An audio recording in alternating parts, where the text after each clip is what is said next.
Hello, everyone. Welcome to IIEA session. I have the pleasure to moderate this panel on lessons for Iran from inflation in Latin America. In this panel, we have two distinguished speakers who each will talk for 20 minutes. And then we will open the floor for questions and answers. If you have any questions, you might put it on Q&A as the session goes on, or at the end, when we open the floor, you can come and actually ask your questions verbally. We start with our first speaker, who will discuss inflation in Latin America. Our first speaker is Dr. Vera Chiodi. She is an associate professor at Sorbonne University in Paris. She obtained her PhD in the Paris School of Economics in 2010. She conducts applied research in France and in developing countries like Peru, Haiti, Argentina, Philippines, Ghana, and Jordan.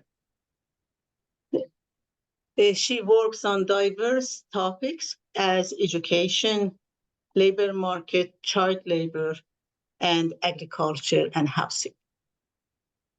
As a research fellow at the Inter-American Development Bank between 2005 and 2007, she was part of the evaluation team of Mexican program.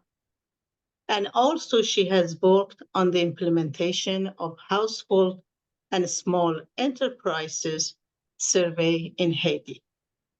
In addition, she was a consultant of the Ministry of Economy of Argentina during 2001 and 2002. I would like to welcome Vera, and could you please start your talk? Okay, sure. So share the screen, yes.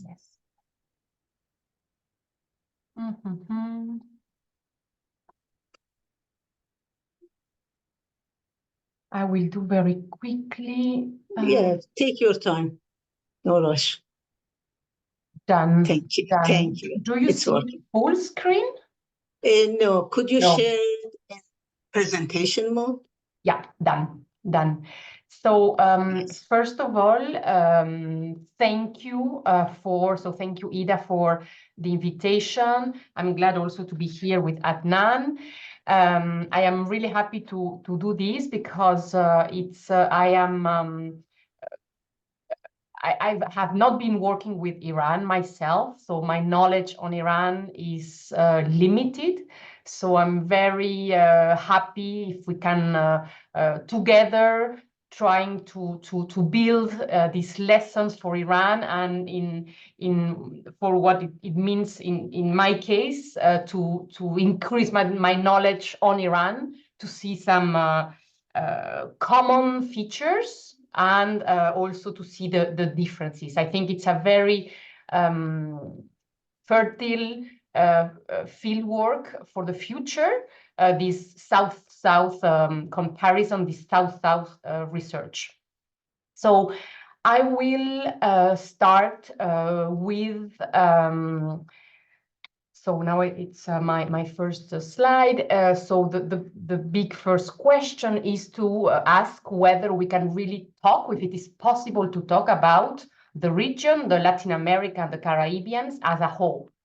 It shares, of course, Iberian languages in particular, the Catholic region, and an exceptional endowment of natural resources, which is kind of the main feature of the region. And in this sense, I will recommend you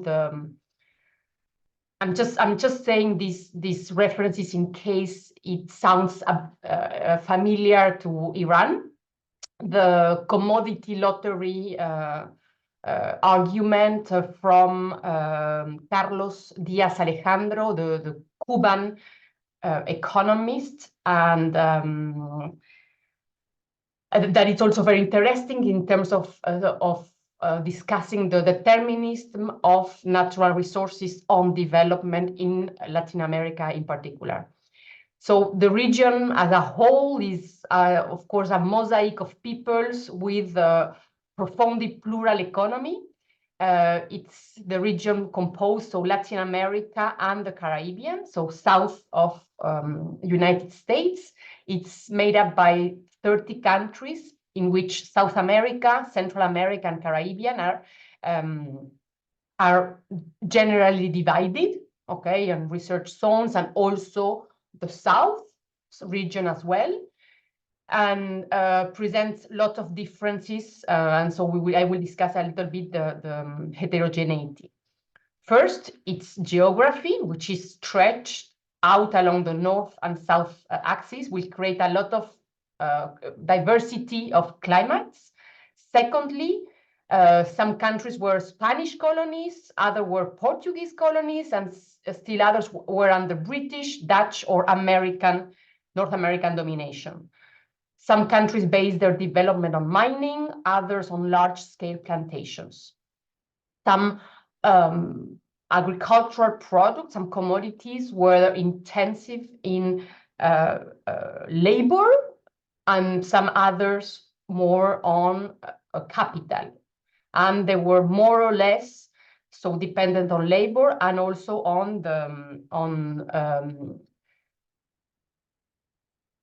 backward or forward linkages within the economy, and this will determine the degree of diversification, relatively low diversification of these economies.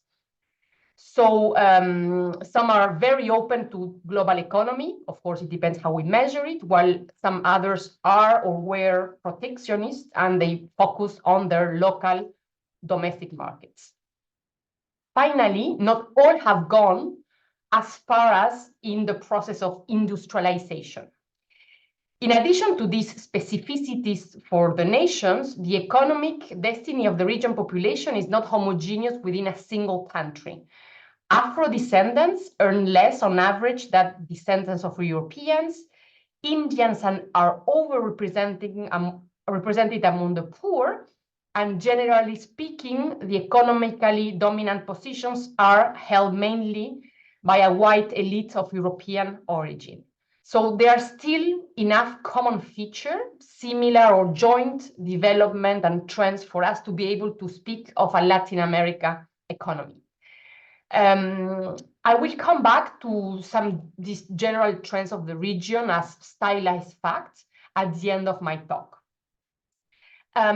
Looking back over the last few decades, with an exception of Argentina and Venezuela, in particular the last decade, the region has performed fairly well in terms of inflation. So Argentina and Venezuela are the two cases of high inflation. I will not center my talk in Venezuela because I'm much more familiar with Argentina, but not only because of this, because another reason is that Venezuela stands as a unique case, let's say an extreme, because it's marked by a massive emigration, widespread poverty, high unemployment rates, bigger than other countries in the regions, one of the highest inflation rates globally, as the case of Argentina, an economy heavily reliant in one single resource, oil, while Argentina and the other countries rely on natural resources, while Venezuela will rely massively in only one, in oil. So we will try to apply there the course of natural resources. And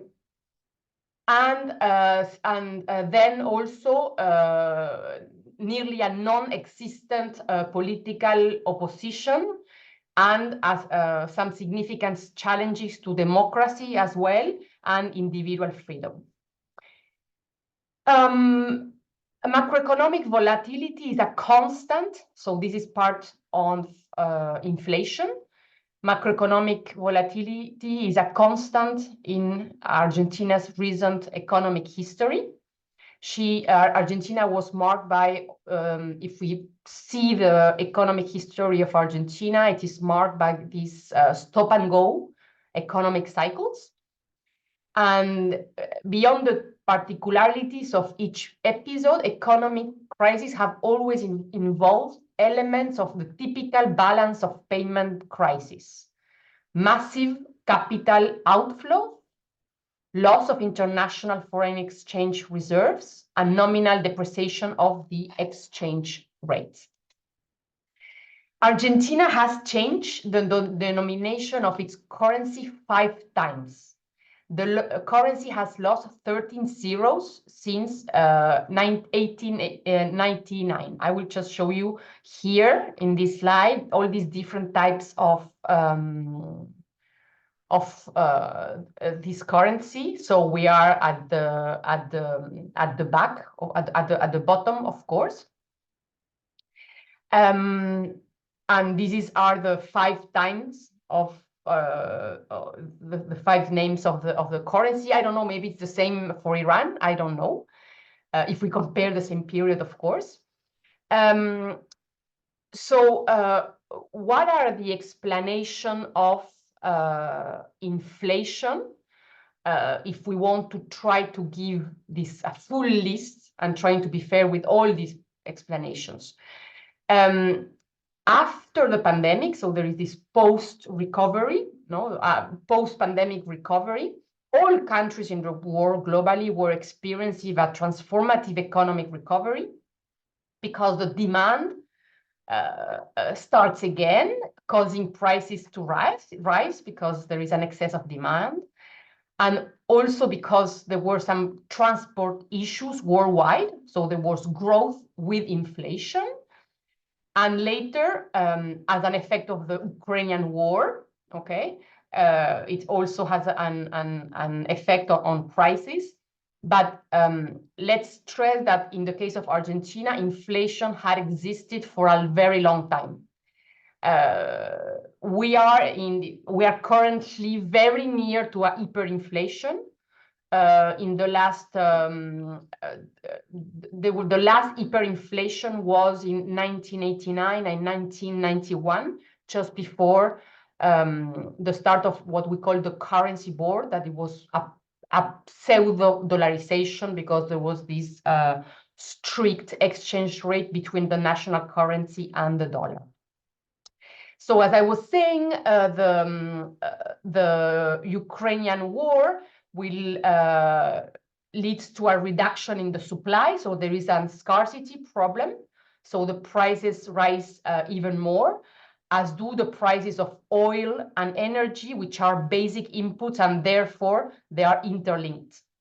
So there were rising prices also because of a severe drop. It was the biggest drop of the last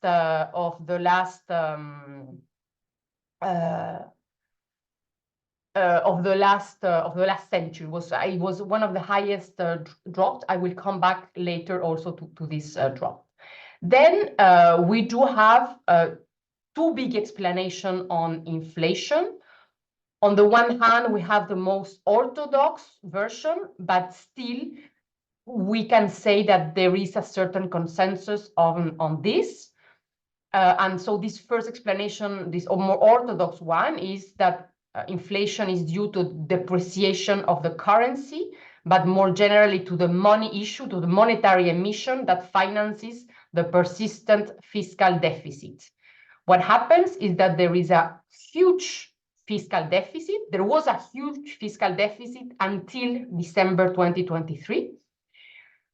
And because of the credit market is closed to Argentina, the domestic market and the international market is closed, what the government decided to do to finance this fiscal deficit is to rely on monetary emission.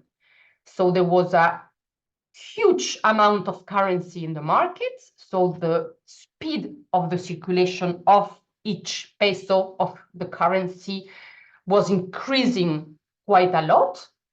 And on the supply side, there was some struggle to respond to this increasing demand, and then we will see the prices going up. And this will also coexist with a huge scarcity of dollars, because the dollars are the most natural way of accessing to the dollars is through the exports to the commodity, mostly commodity export of Argentina is to do it by exports. And but there were there were also many restrictions to export. That this is also maybe another chapter that we could eventually explain. But basically, there were huge export taxes that the government was applying. So and the currency was overvalued. So to export, let's say, to export 1 kilo, 1 ton of soya beans, they will give you $400, while in the parallel market, in the non-official market, they will give you 2 times more, or even more than 2 times.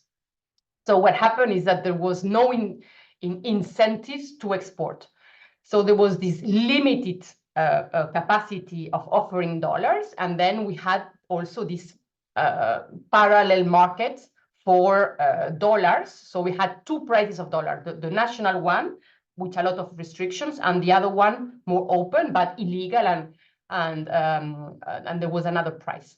Then we have the other explanation of inflation, more heterodox. This is how we discuss, at least in Latin America, more heterodox and linked to more speculation. And here we have 2 different behaviors. One is from small and medium-sized enterprises that, because of their size, small and medium, they lack detailed knowledge of all the cost structure of all the chain of products, because they will just intervene in one small segment.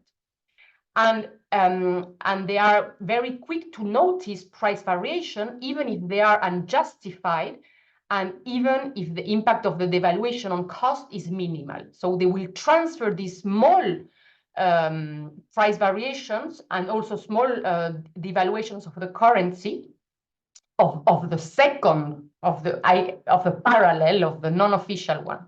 And on the other hand, the large companies, they will speculatively transferring the full effect of the devaluation into cost, allowing them to maintain the value of the profits in dollars, of course, and this can be a little bit controversial.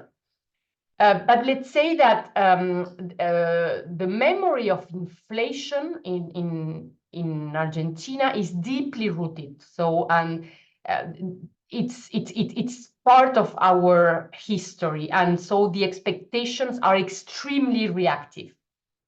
And so, at the end of this vicious circle,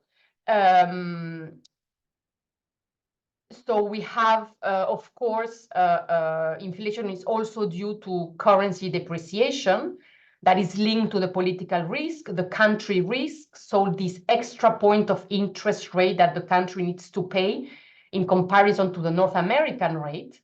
There is also capital flights, rising import prices, and also, what I was mentioning before, the severe drought, which means that the water resources were not used, but other ones that were more expensive sources of energy, which has an impact on agricultural prices and also on fiscal deficits.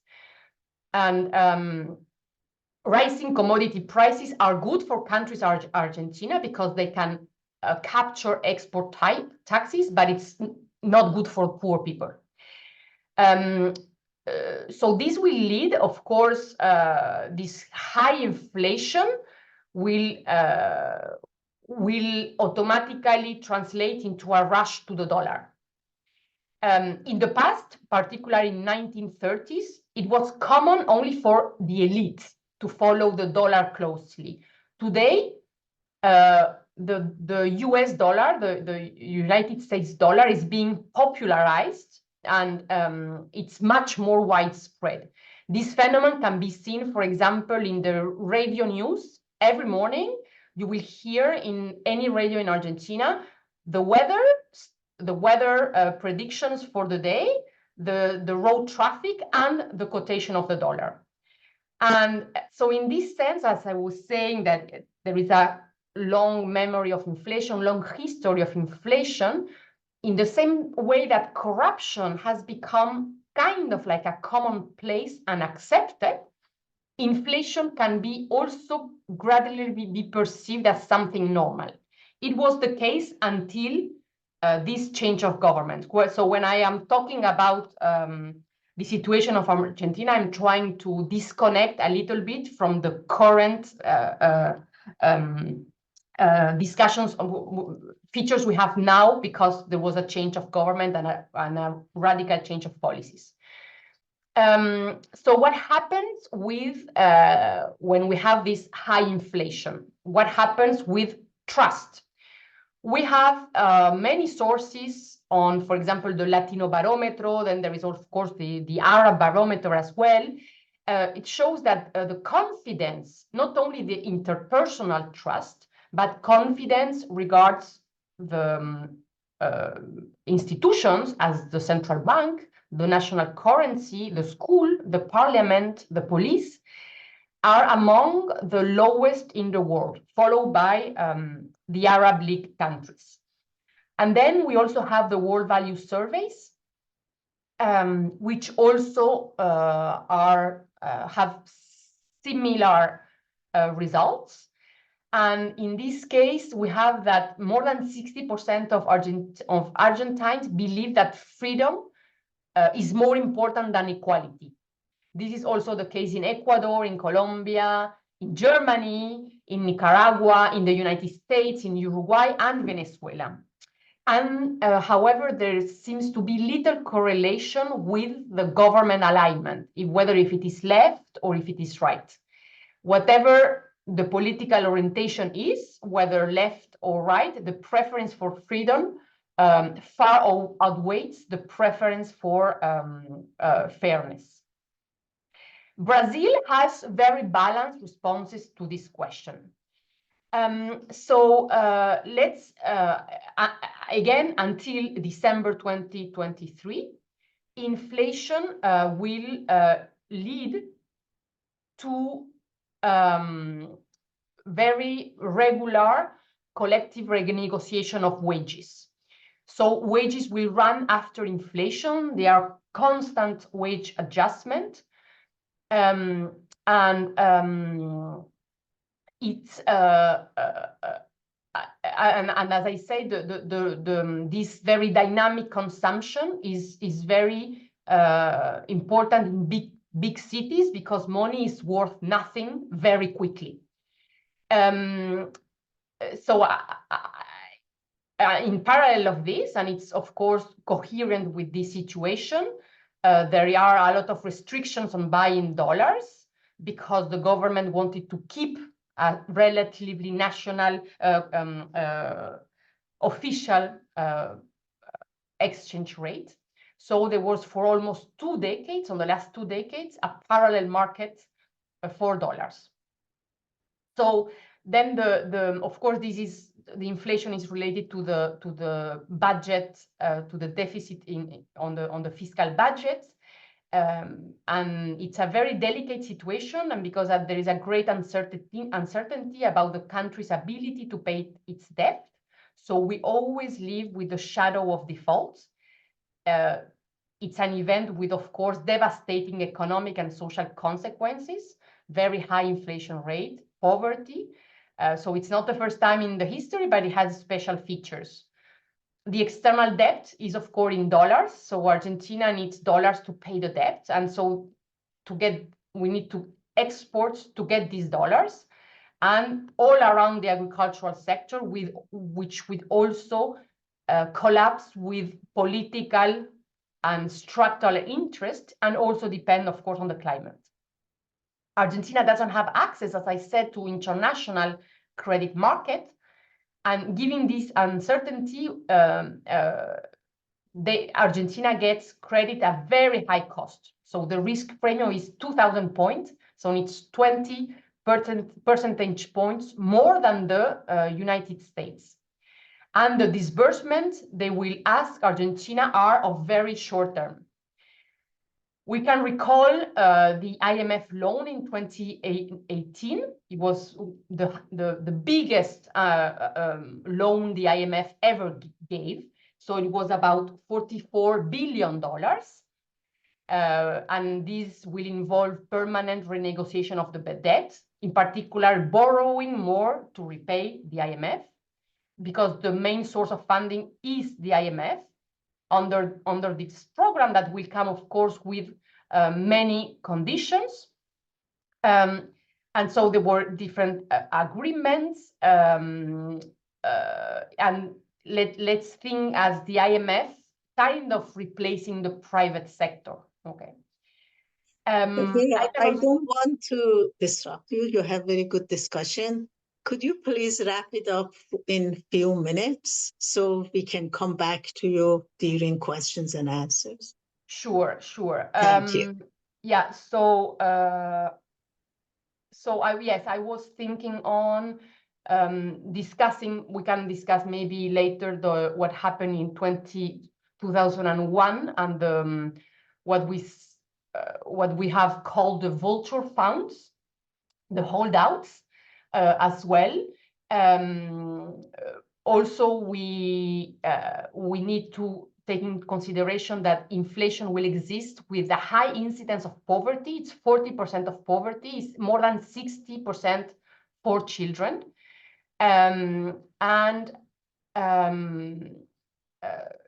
Yes, and so there was all this discontent, as I said.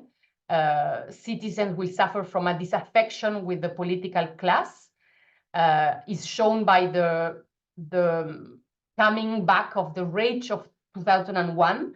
And so that's what we have been seeing, they should all go away. And then I was trying to, what I can, of course, come again to again, this more stylized fact of the region in terms of inability to sustain the productivity growth, and explaining the determinants of low investment rates.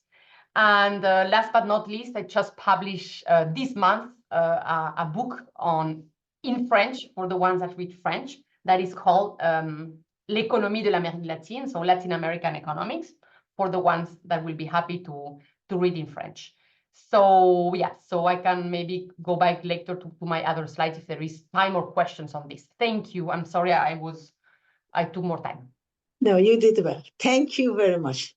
It was very good presentation, very informative. And we look forward for your book to be translated to English. Yeah. Or why not? Yeah, unfortunately, I don't know French. Our next speaker but is I Dr. can hear some Yes.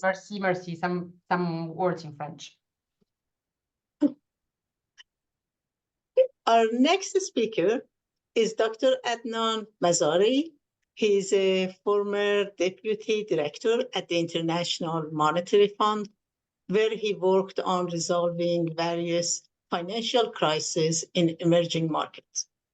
He earned his PhD in economics at the University of California, Los Angeles. He has been a non-resident senior fellow at the Peterson Institute for International Economics since January 2019. His work at the Institute focuses on economies of the Middle East and North Africa, and basically where he focuses on the economies of the Middle East and North Africa and long-term financial and macroeconomic challenges they face. I would like to welcome Adnan to take the inflation discussion to Iran. Thank you. Please. Thank you very much. It's a pleasure to be with you. I'm going to try to share my screen now. Yes, please.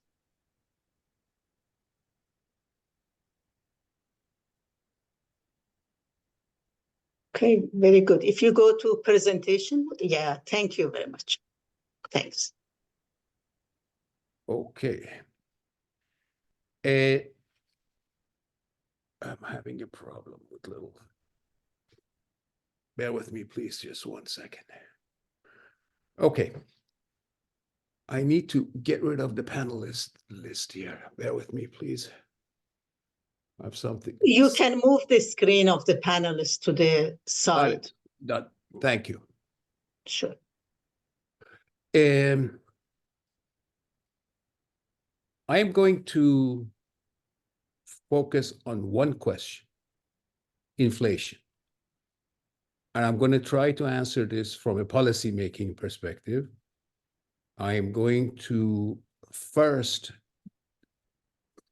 give my interpretations of the lessons of Latin America on inflation, go over then to the inflation experience in Iran, discuss quickly the attempt at inflation targeting around 2020, and some other lessons. First, in Latin America, inflation was driven by several issues. First, by ideas. By ideas, I mean, inflation was often seen from a structural perspective where real side factors, geographical and geopolitical issues, center periphery issues were seen as the causes of inflation, not monetary. The politics were very much rooted in populism, focused on redistribution, without focus on discipline in monetary and fiscal policies, solutions being found in wage and price controls, indexation, and of course, the issues, as Vera explained, involve some debt and of course, some banking crises. This led to episodes of serious inflation in the 70s and 80s, with very high or hyperinflation in Argentina, Bolivia, Brazil, Nicaragua, and Peru.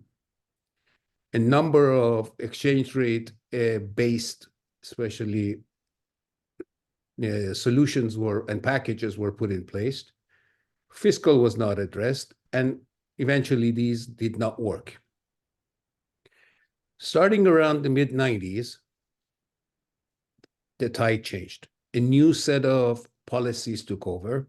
People were very tired of inflation.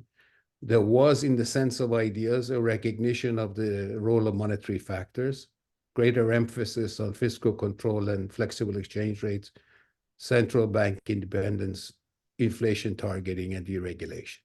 In other words, what is often referred to as the Washington Consensus. Okay? And this has led to a sharp decline in inflation rates, except in countries like Argentina and Venezuela. Venezuela a few years ago had an inflation rate of 60,000.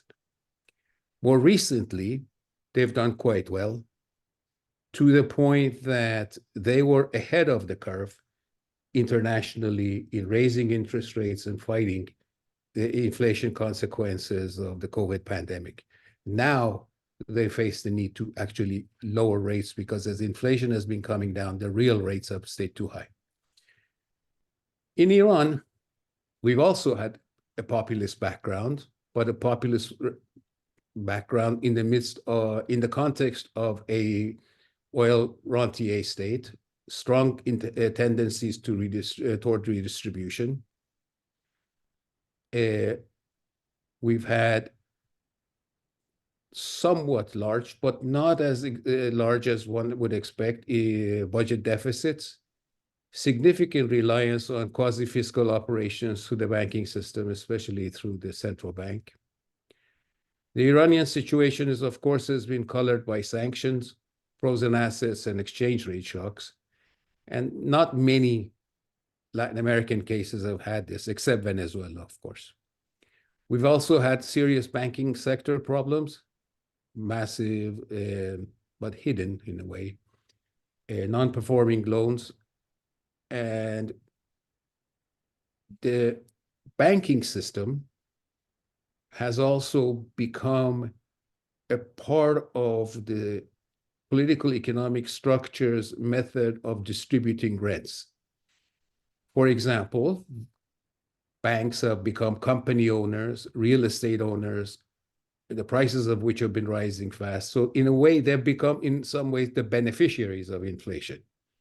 And they've in turn gone to the central bank and borrowed, to the point that those borrowings were at times the biggest source of the increase in monetary base.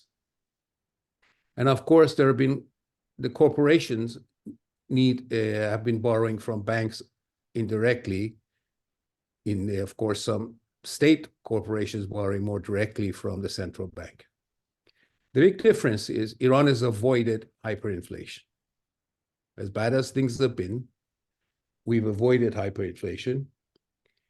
Between 1990 and 2023, according to IMF data, the average inflation has been about 23. But this has been because since these sanctions, the country has diversified somewhat, maintained some oil revenues, which have been covering some of the basic expenditures of the government. There's some coordination between the policymakers, central bank, and the fiscal authorities. There's been use to fiscal financial repression, meaning, for example, attempts, especially the past few years, of containing the expansion of the balance sheet of commercial banks, and political repression in the sense that the manifestations of the loss of purchasing power and increase in poverty have been suppressed. There's been an increase in poverty in the past several years, according to the recent World Bank data, and they only go for 2020. Poverty has risen to 28%. Income distribution has gotten worse. People have taken recourse to assets, physical or dollars or gold. And of course, the distribution of goods has become more controlled. Prices have become more controlled, dual exchange rate, if not more at times, which has led to corruption becoming systemic in the country. This is the graph of the inflation, as you see, around 2018, which is where the most recent sanctions were. There was a sharp pickup in the inflation rates. This happened at the same time that there were restrictions, of course, on Iran's oil exports and strong budget deficits. A few years ago, in 2020, the central bank put in place a inflation targeting framework, but it was done without having the preconditions in place. There were sanctions, fiscal dominance was not removed, the exchange rate remained inflexible, and banking sector problems didn't go away, so they remained a drain on the central bank resources. Especially, there was no central bank independence. And the problem is, because of the breakdown of political power at the same time, some of this high centralization at the apex of the government, it is not clear who can confer independence on the central bank. Often, in many countries, it is the parliament who can do it, but the Iranian parliament really does not have any, adequate powers to do anything like this.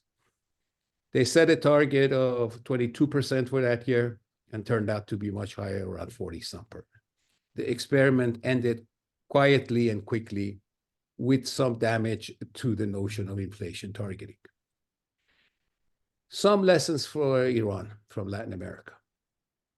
Similarities, as I've mentioned, have been populism, weak institutions, and fiscal dominance. The differences have been, in large part, sanctions, lack of hyperinflation in Iran, and the required conditions for IT inflation targeting not having met in Iran, while some others have done it well in Latin America, including Chile and Mexico. Very recently, the past couple years especially, monetary policy has been tightened, liquidity growth has come down, and inflation is tempered a bit. But it is highly unlikely that inflation could be moved from a 40-45% range that we are in right now to something like 20-25%, unless there are considerable changes in the political framework, and I don't see it happening under the current political setup. There is a new central bank law that is being considered by Parliament, and most likely will weaken central bank independence, ask the central bank to do much more direct credits, et cetera, and interfere in its management. And that's it for me. Thank you. I'll be glad to answer any questions you may have.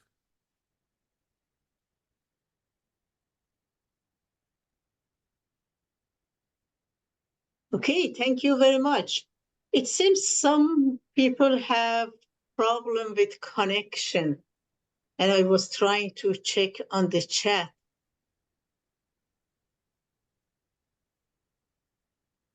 Do we have any issue? Anyone can tell me on chat? If not, we can move to questions and answers. Vera, Adnan, did you see any issue on your side? I don't have any issues, but I'm sure people who didn't connect were happy that they weren't listening to me. They were listening. Some of them had difficulty to see the slides.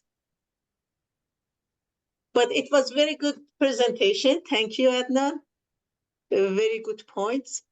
And I would like to move to some questions that we have on the Q&A. Do you see the Q&A, questions and answers? Because the first question was to Vera. Would you like to address or?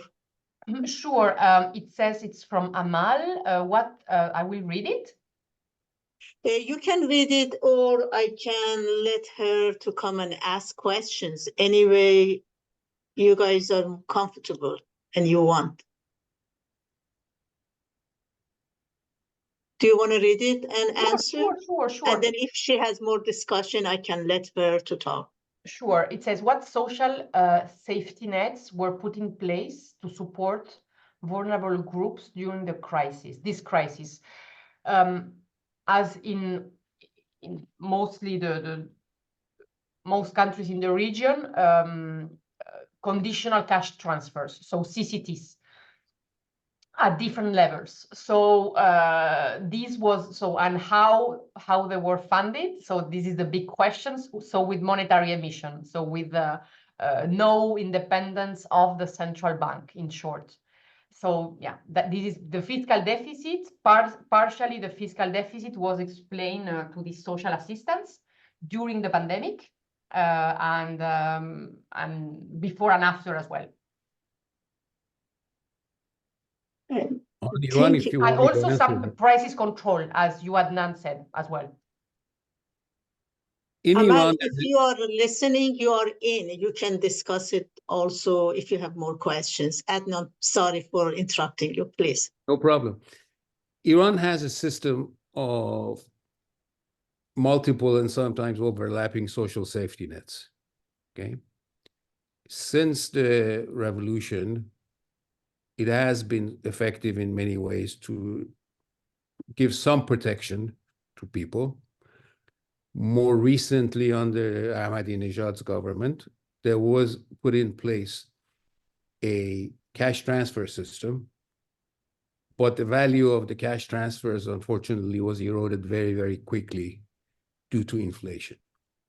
And that erosion is one of the reasons we have an increase in poverty. There is also a set of pensions in Iran which protect government workers and some others. And they've been Unfortunately, the value of those has also been eroded, and there are often demonstrations and tensions around that.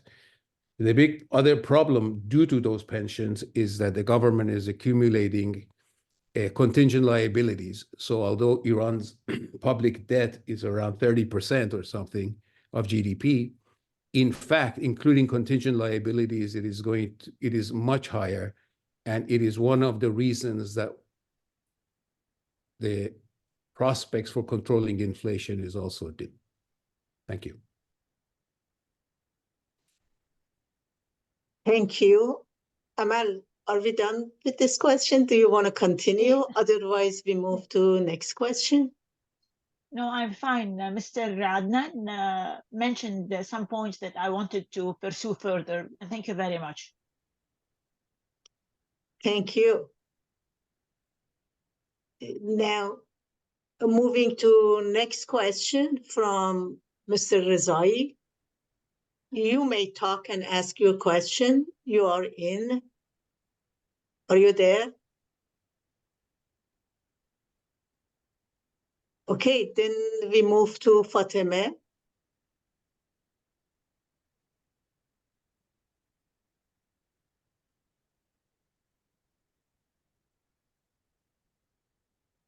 Okay, no questions here. On the Q&A, do we have any more questions there to take? I mean, there's a question about what can be done short term under the current setup. Yeah, any of you, please. Well, in the case of Iran, until the political framework is changed, the regulatory framework is changed, some aspects of sanctions are removed, there isn't much that could be done to change the inflation-generating process significantly. There are changes that could be made on the margins for example, are being tried right now. As I mentioned, the central bank has come down on the expansion of the balance sheet of commercial banks, and money supply growth has come down. But there's a limit to what can be done unless there's a change in the political framework and the political economy of the country. Thank you. Thank you.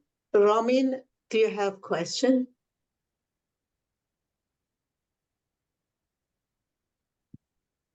You guys had raised a hand. Let Ahmed to come. Okay, we have Ahmed. Do you have questions? You have raised your hand. You Yes. are in. Yes. Yeah. Please. Hi, everybody. Thank you very much for the informative talk. So my question is at very basic fundamentals. So I'm thinking, in an economy which is subject to sanctions and declining GDP per capita, are we mixing two phenomena into one word? So one word is inflation, which is like a fiscal monetary policy everywhere, and the consumers will see rising nominal prices because of these factors. But then if economy is subject to real shocks where people are losing purchasing power because the terms of the trade of the country is getting weaker, country does not have access to hard currencies, they would also see the same on the price level. They would interpret it as an inflation, while we understand it's not inflation in its common sense. So I'm just wondering if it's a misdemeanor to sort of refer to both together as inflation, or to be precise, we need to first disentangle the two different phenomena and analyze them differently. Of course, the root causes that you mentioned are referring to both. I'm just wondering if we can use a standard framework of understanding inflation in a country like Venezuela or Iran, where they are losing terms of trade and actual purchasing power. Thank you. Look, would you like me to answer that? You're absolutely right. These are two different types of inflation. Okay. And at times they require different types of solutions. For example, in a country like Iran, with the terms of trade movements, if one had a properly working sovereign wealth fund, you could use it for stabilization purposes. And in part, when this set up, these frameworks were put in place in Iran, that was the purpose, but they were emasculated, okay? And the ability of the authorities or the willingness of the authorities to use those resources for fighting terms of trade shocks was removed, okay? At the same time, because of the sanctions and loss of access, in effect, the problem becomes the same because they don't have the resources to fight the terms of trade, okay? Thank you. Essentially, both of them, although at times they require different solutions, they require strong and effective institutions, which we don't have. Thank you. Thanks. Fatemeh, do you have questions? You have raised your hand. Yes. Can you hear me Yes, now? please. Yes, please. We hear you. Thank you, Dr. Mazarei, for your speech. I just wanted to know your idea about the raising taxes, because at the moment, the government of Iran is acting like the sheriff of Nottingham. So they're raising taxes and literally crushing small businesses like restaurants, small companies.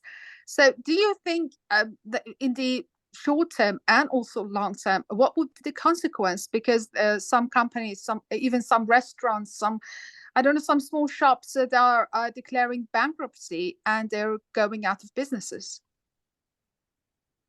Look, first, as far as I know, Iran is not one of the most highly taxed countries in the world. That's number one. Number two, there is a problem of arbitrariness of tax movements in Iran. And that uncertainty is what is really inimical to economic growth. Third, there are two issues when we talk about taxes that we need to differentiate between. One is tax rates.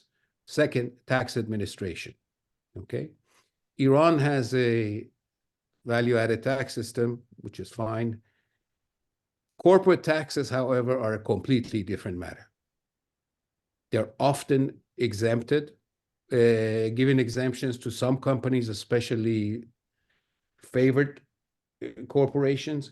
So the problem is that then the incidence of taxation ends up being on smaller and medium-sized corporations on which it is easier to implement taxation. The real problem is not the fact that there are taxes on those people, the fact that there's over-reliance on tax on those people, and big corporations are not taxed appropriately. Okay.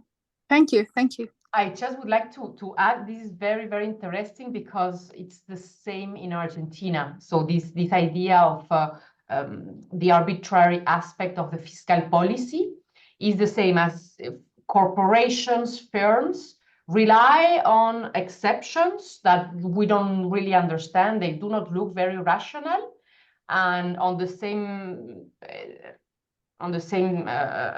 time, they do not act as capitalists, right? That they want to have some sort of competition. They do not accept really competition among the market. This is something, it's also like an aspect of the Argentinian economy and Venezuelan as well. Thank you. We move to the next question. Ali Sadiqi. Hamedani, are you there? Hedi, are you there? Hamid Purmand? Yeah, I'm allowing Sorry, this. can I ask you my question? Yes, please, please. My question is evolution in cryptocurrency, how this evolution affect this country in terms of okay, people feel more safety in this country to invest in cryptocurrency rather than a rush to dollar.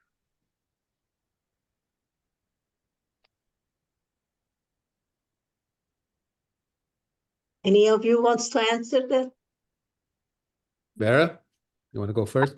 I think, yeah, I saw your question, and I do not know any academic papers or explanations on the role of the cryptocurrencies.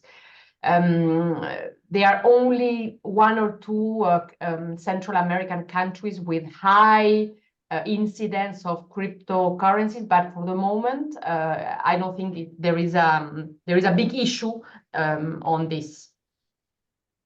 I don't know if you can name an example, or if you just were trying to, it was more like an open question.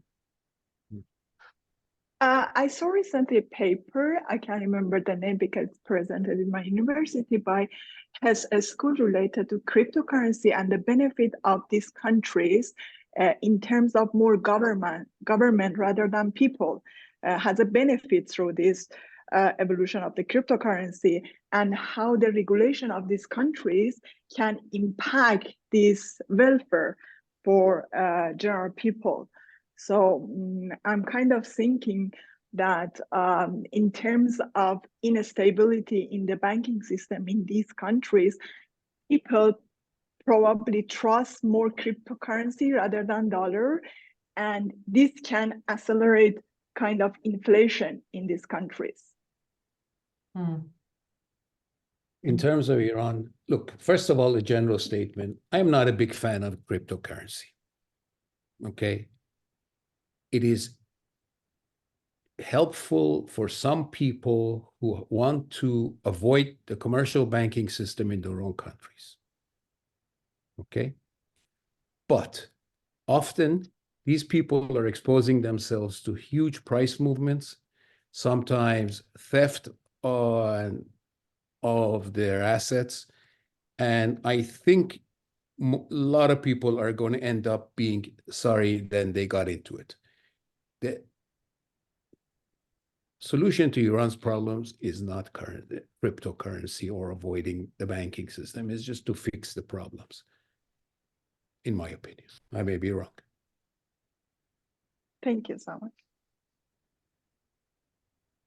Okay, we move to next question.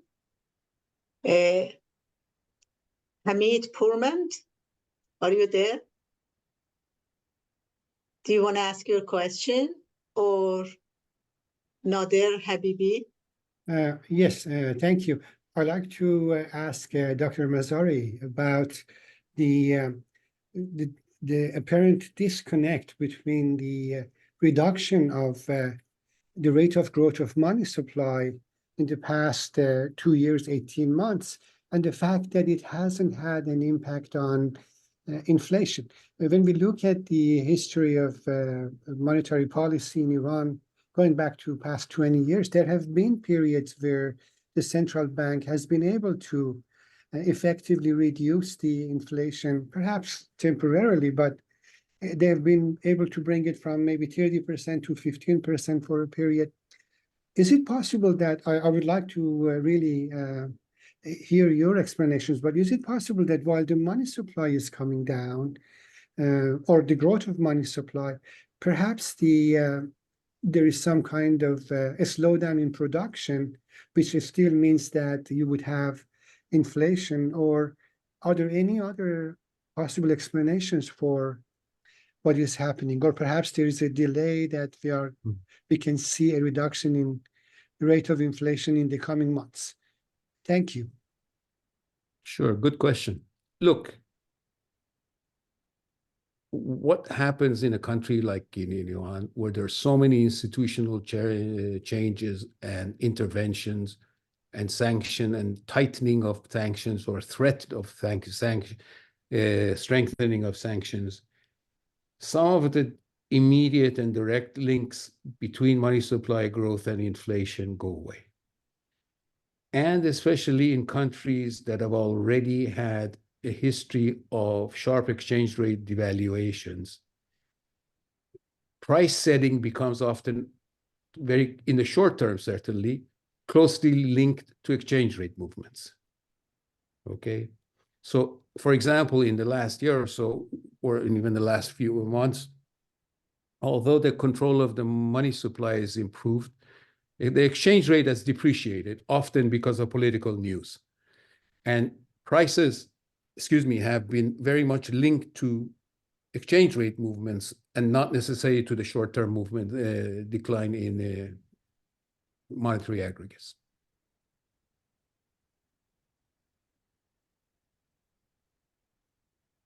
Thank you. Is there any other questions from those of you in the room? Because, yes, please.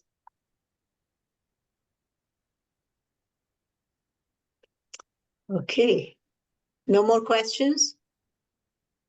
I think we have covered all questions in Q&A. I don't hear. Okay, Mohammed, do you want to talk, please? Masood Kashanas raised his hand, so I guess he... Oh, yeah. Can you hear me? Sorry. Yes, we hear you. Okay, you are in, please. Hi, Sorry, Masood. I joined late because I think the time was, I'm in the US and the Eastern time was... Yeah, I'm sorry for changing the time. No problem. Well, the last question and answer, one of the, I think, important institutions in Iran, which has to do with inflation, and I think in all the other countries as well, is the labor market. And Iranian labor market is really highly regulated, particularly the wages are set by the minimum wage. I don't know whether this was discussed in your discussions. For example, last year, now they're asking about why inflation. Last year, minimum wages were raised well below the inflation for the first time. Usually it tracks inflation. So that could play some part in lowering inflation compared to the growth of money supply this year. And I think that's also one of the reasons why a country like Iran is not facing hyperinflation as compared to, let's say, some Latin American countries or other countries which have got inflation rates which are, hyperinflation. Iran is inflation, it's never gone above, let's say, 50-60%. And that, again, I think probably the labor market, of course, in addition to the Iranian politics itself and control over budget keeps that. But I think the labor market issues are very important in understanding the inflation in Iran. I don't know what the panelists think about that, but that was just a point I wanted to make. Thank you. Thank you. Hi, Masood. Look, before you may have gotten on, we just discussed exactly that point. That one of the reasons that Iran has not had hyperinflation is wage and price controls, including of labor, and the fact that through political control, the decline in real wages has been perpetuated. Yeah. Okay. Thank you. We're in full agreement with. I'm in full agreement with. Thank you. Okay. This is interesting because, for example, in Argentina and in Venezuela, control prices do not work. I do not really know why in Iran it works. Agreements do not hold. Well, in Iran, the labor institutions are very highly controlled by the government. Yes, I guess it's only that. Okay. And there are no price controls are not important. The wage controls are, I think, important, and they are very centralized. Yeah. Yeah, in Argentina there was this contradiction between every 2 or 3 months legally wage renegotiations, and on the other hand price controls, which of course is totally non-rational. Right. Okay, thank you, everyone. Do we have any other questions, comments, addition? I see Fatemeh has raised hand. Fatemeh Fiabani, yes, please. Yes, I just wanted to add this explanation that we learned in the MBA course, that the way that they calculate a minimum wage in Iran is really preposterous. They calculate the calories for a member of households. So this is the reason that the minimum wages in Iran is so low, because they literally consider laborers as stray dogs. Sorry to say that, but that is the way that they calculate it, and it's always low. And in the companies, if you work, they give you more. But if you work as a waiter or waitress, so you get the minimum wage. So that's actually everything is on the most vulnerable and poor people. That's the way they calculate it. Thank you. Any comments from any of the speakers?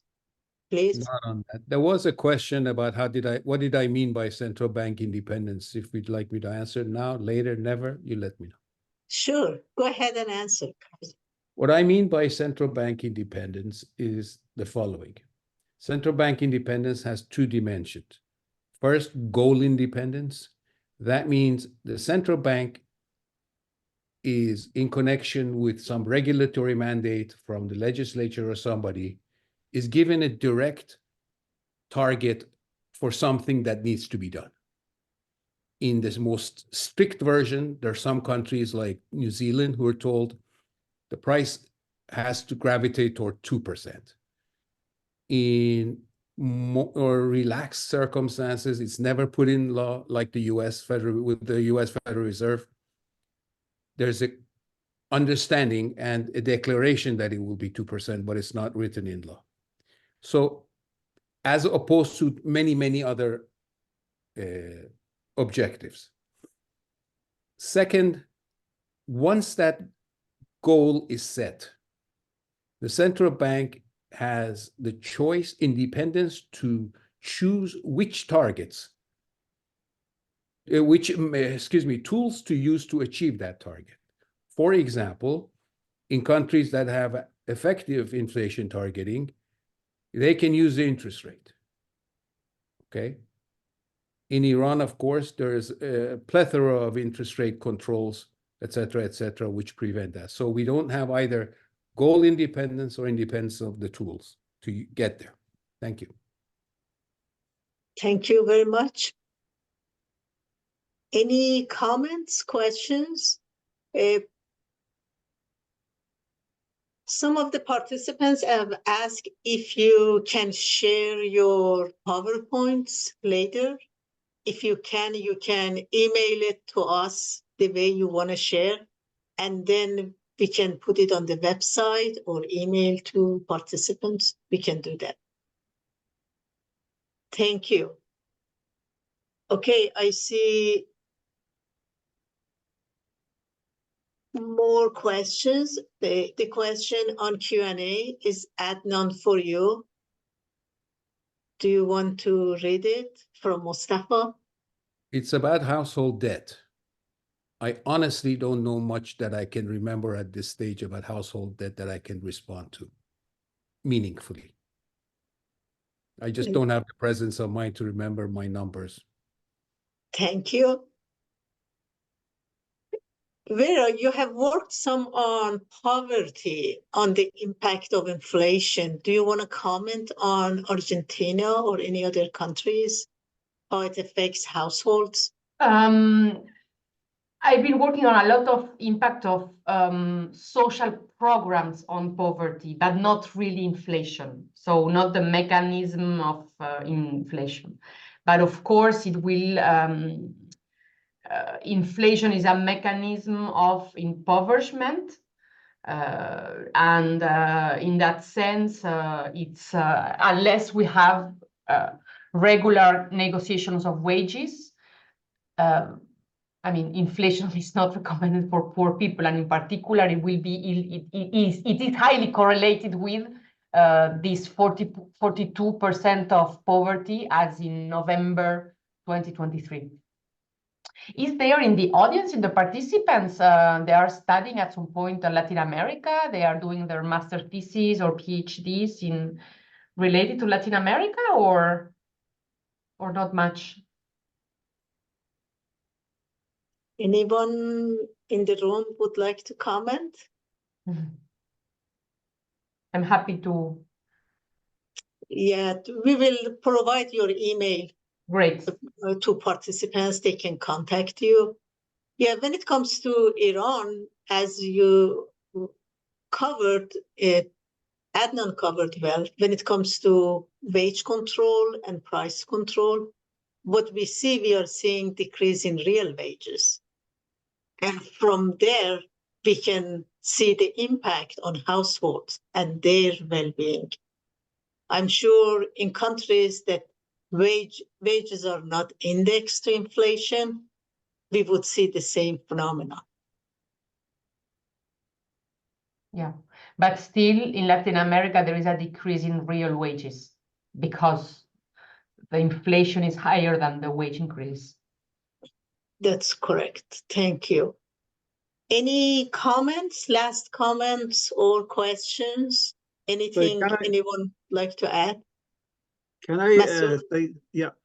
I mean, Yes, there was please. a question was raised about poverty and inflation in Iran. You know, in Iran, really, inflation hits the middle classes. The lower classes really get a lot of cash subsidies by the government. For example, I mean, if you look at the cash transfers to the poorest, lowest 40% of the income groups, you'll see that, for example, in rural areas of calculated more than 45%, the cash transfers of government is more than 45% of net income of these low income groups. There's a huge amount of cash transfers still going to these lower classes. In the urban areas, it's close to 20% currently. So, these are mechanisms of sort of corporatist control of the government over economy. On the one hand, it's wage setting institutions. On the other hand, there are these direct cash transfers to households, which keep the level of poverty at bay. I mean, I'm not saying that there is not a lot of poverty, but it could have been much worse. And you know, these wage setting institutions affects the middle classes, the wage earners. Those in the informal sector really are not affected by that. Their wages are set in the free market, and the way they are supported, and they are really, most of them are the poor, through these cash transfers. So the inflation, you know, has hit a lot of sort of middle classes like government employees, teachers, etc. And they are getting much closer to these the poor that we see. But this Yeah, also, that's correct. okay. Thanks. Thank you. Yeah. Hani, Asaf, do you have questions? You have questions on Q&A. Would you like to share your questions? Question, please. Yeah, hello, can you hear me?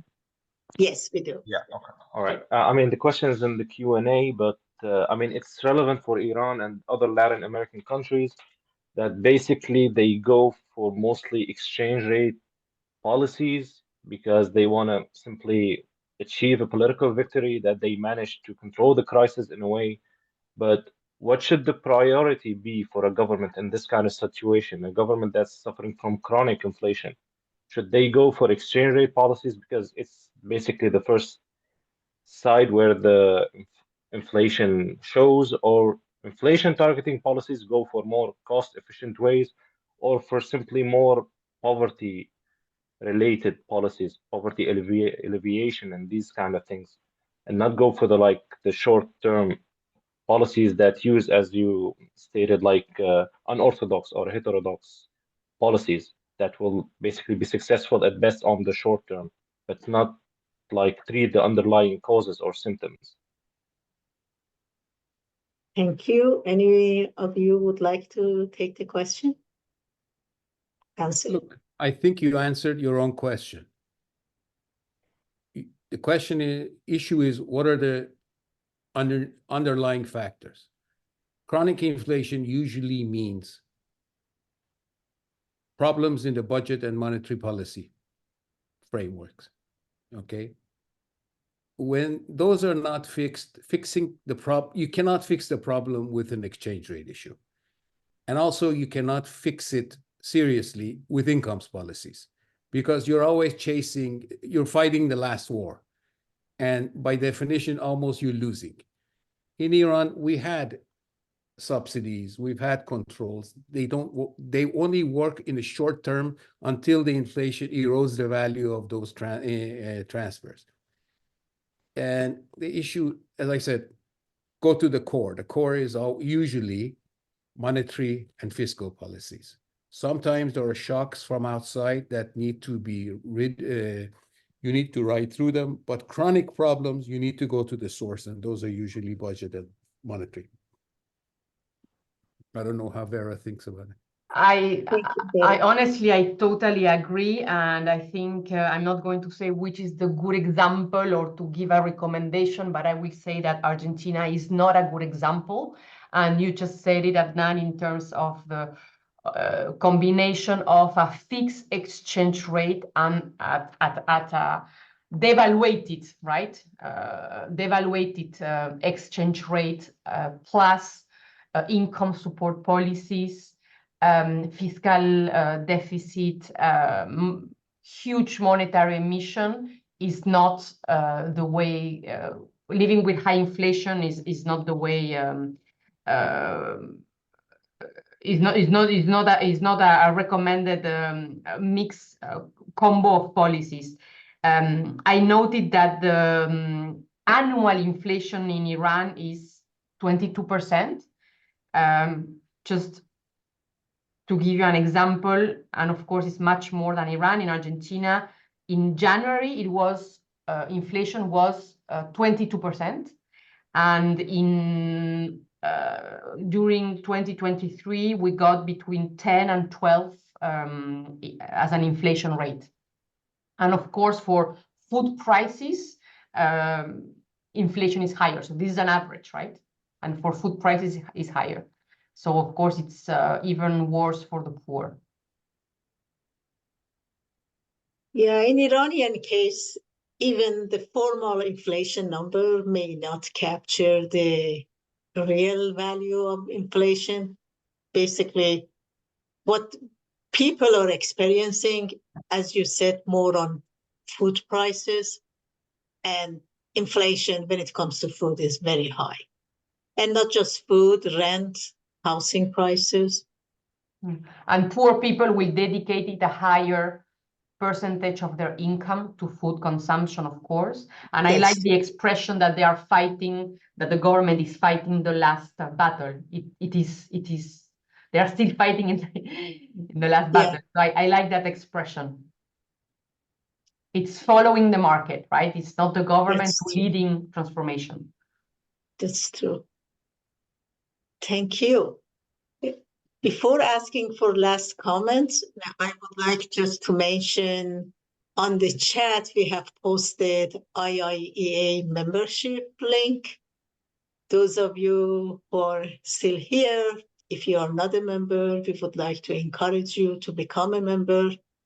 We are planning for an in-person conference, hopefully in 2024. And you will receive emails and information on that from us if you are a member. Thank you. Any last comments and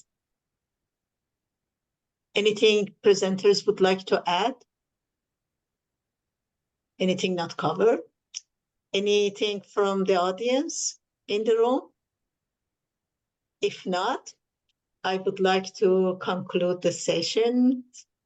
And thank you all very much, and especially thank our speakers for their informative and wonderful talk. And hopefully we will see you in future panels. Thanks, and have a wonderful time. I know some places are day starting and some just it's night. Have a good day and night. Bye, everyone. You too. Bye, everyone. Thank you. Thanks. Bye-bye.